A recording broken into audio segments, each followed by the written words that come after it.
everybody, welcome back. And today I've got myself a very cute little Kriesler, model 11-99, the Newscaster.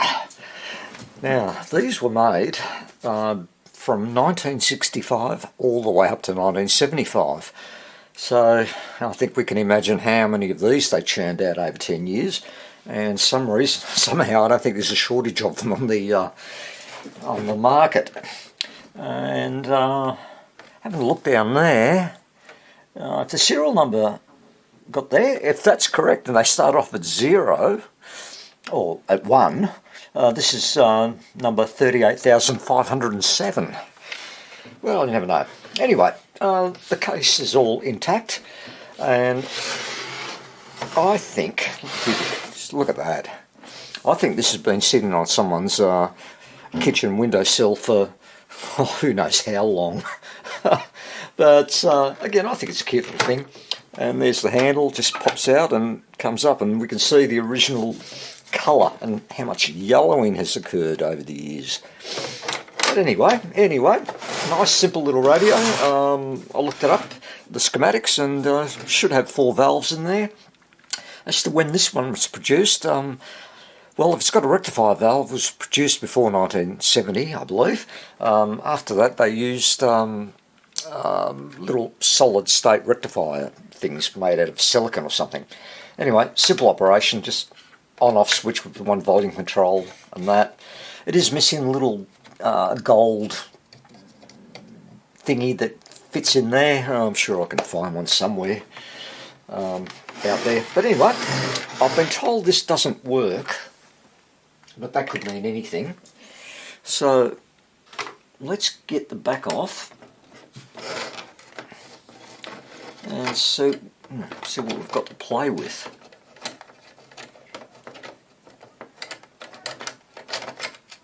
Right, jeez, that's rusted.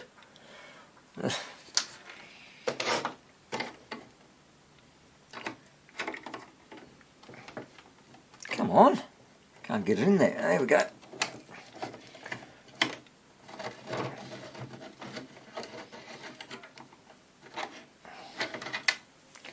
Something fell. Anyway, let's see.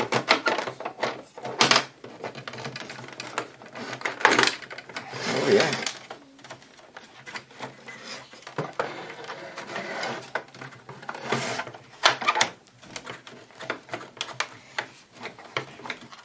Doesn't want to come off unless there's some plastic lugs in there that it's holding it in.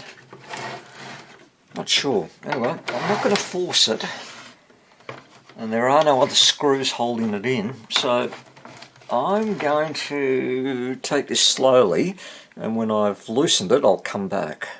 Well, I didn't want to give up without a struggle, that's for sure. So here we go.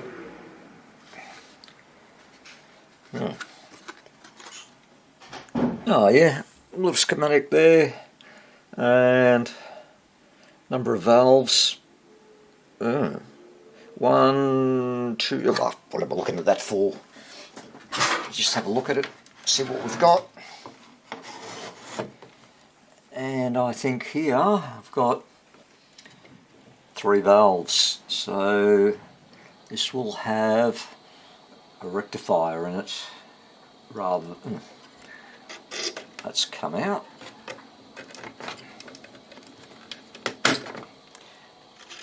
So this, I think, is probably 1970s. Let's have a look. What have we got? Well, it's untouched. And I'm just... Well, there's a diode. Okay. And I'm looking for the rectifier and I can't see it.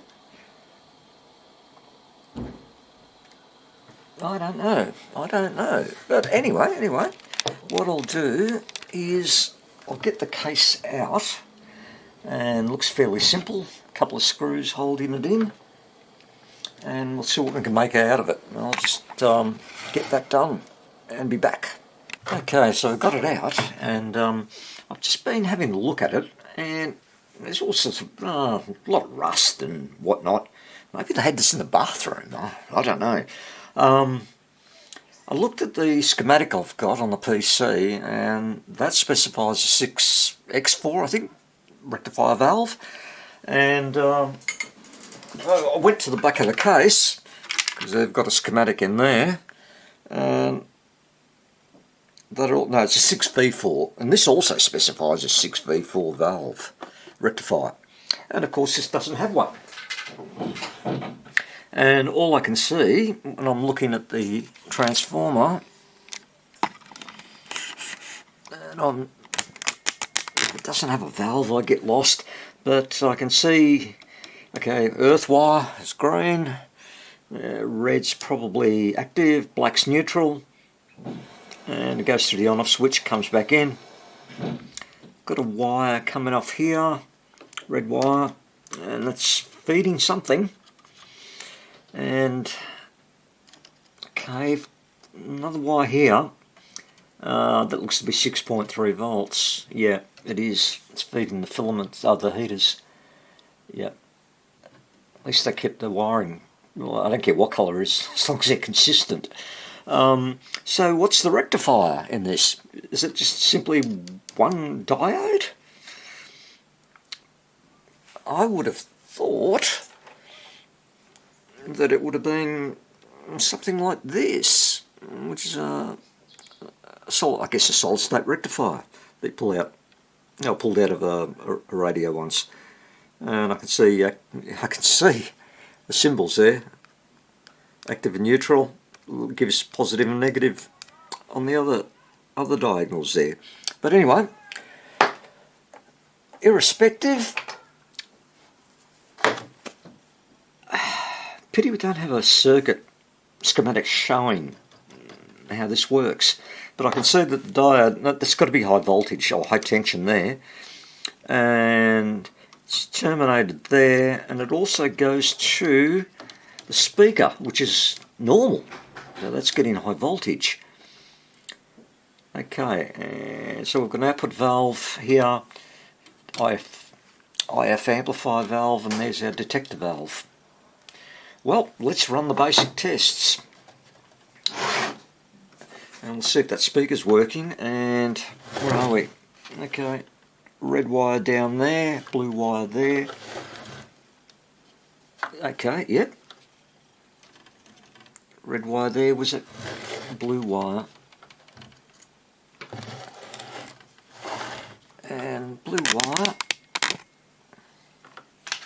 is right here on the output valve.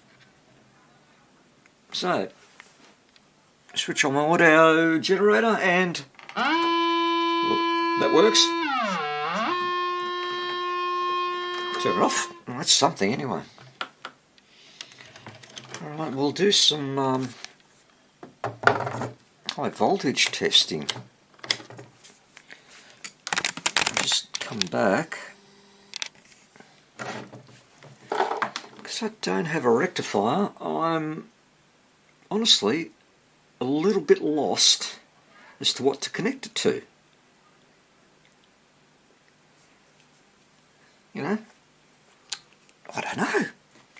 I figured I could put it there,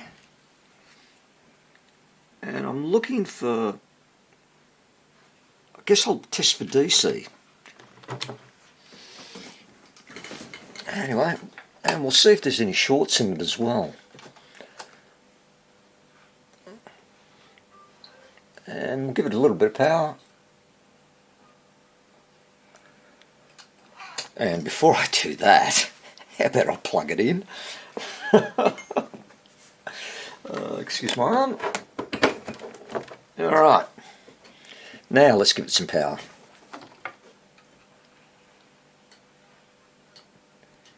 Well, I'm getting voltage,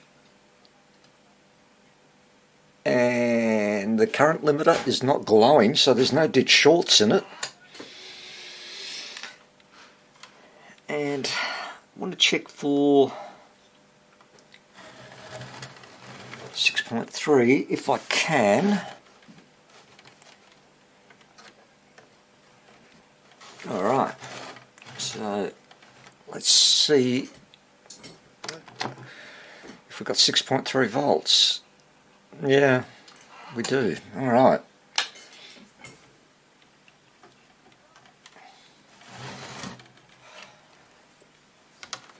Now, given the comment that it doesn't work, and that's all I could get, it doesn't work, and okay, does it power up? Does it just get static, or what? Or do we have a blown valve? And as it turns out, I looked at the output valve, and it's I don't have any of these. It's 6GV8. They're used in televisions, and I can get them, not a problem there. The other valves I do have, so I'm just hoping for the purpose of this exercise that the output valve's working. And it could just simply be the other two valves there. The other problem I have is on the ferrite rod there's a broken wire, and I have no idea where that goes. Guess we'll find out. Maybe it's an earth. Gee, I hope so. I don't know. So many unknowns on such a silly little radio. I'm starting to dislike this thing already. Still, no. Never mind. What I'm going to do, I'm going to take some readings and see if the filter caps are actually getting some power. So I'm not going to go to full power.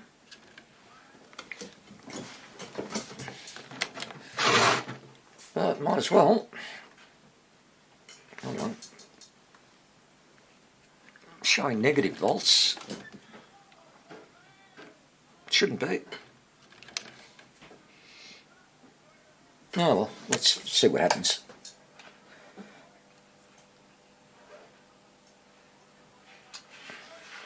So I've got it at 83 volts at the moment.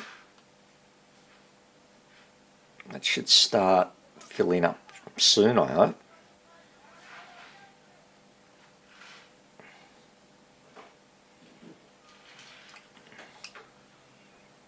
Still nothing.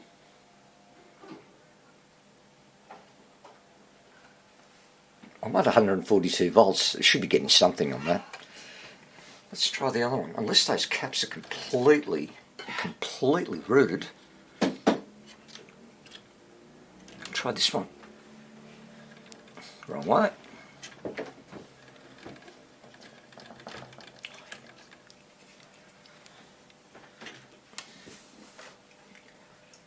Hold on for a sec.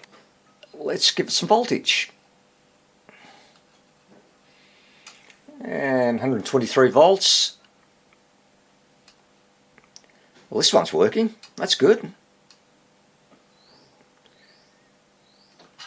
Okay. Why isn't that one showing? It's only showing millivolts, and when I know that's negative here because that's going to earth, and the dimple is at the top there, so that's positive. Oh, actually, now I'm getting a reading. What happened the other time? Well, unless I had to clip on something else. But anyway, let's push it up again.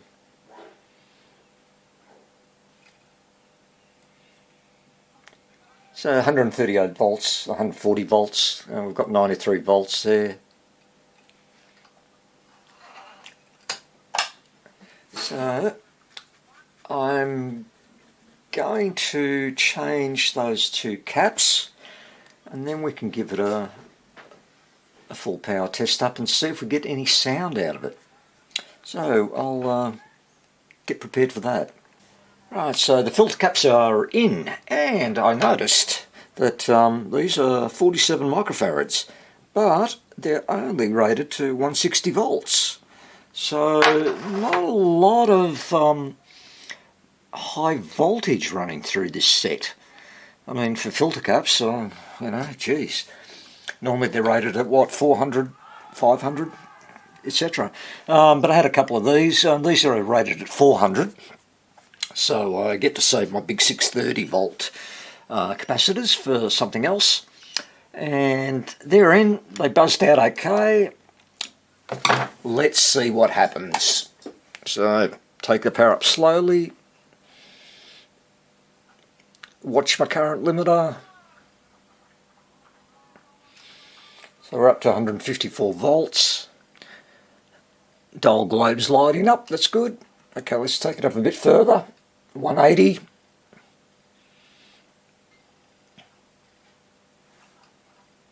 $210.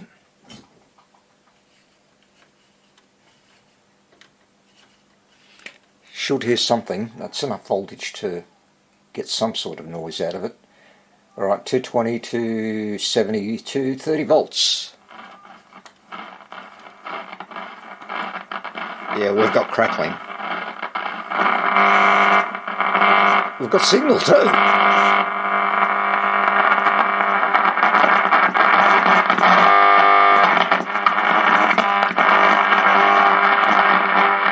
Bloody awful, isn't it?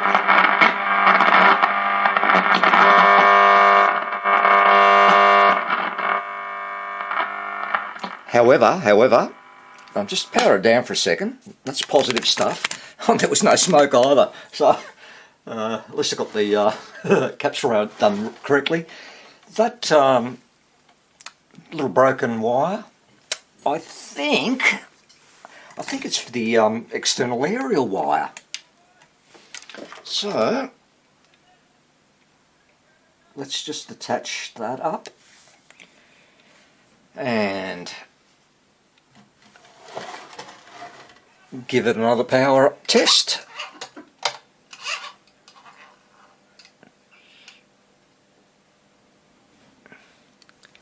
Okay, that's, yeah, 239 volts, that'll do. I think the volume pot's a bit ratty.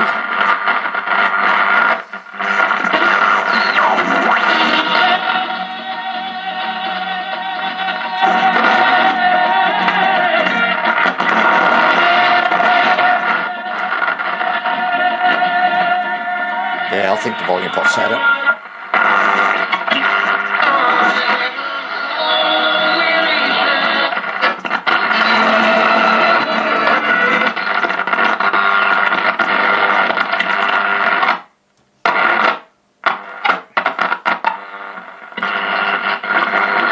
Anyway, the on-off switch works, but volume pot itself, look, I may be able to open it up and give it a squirt, or I may not even have to open it up. And I wonder if that's going to get in there. Yeah.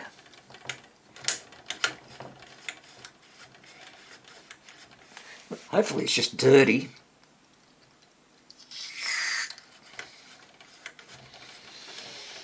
But it was, yeah, well, it's running.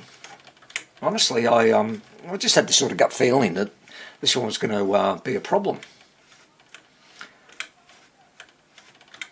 But apparently not. Alright, I'm going to let that dry for about, I don't know, a few minutes. And then we'll come back and see if that's made any difference to the pot. Okay, hey, I'm back. And the volume pot is working well.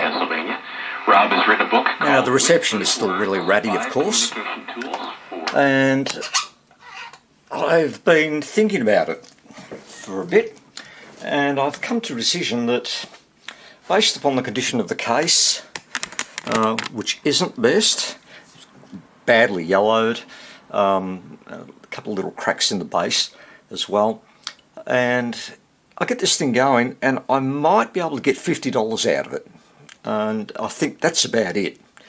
So I've made the decision that it's just not worth repairing this, putting more components into it, and sorting out some other issues like, you know, loose tuning gang and cleaning it up inside a bit.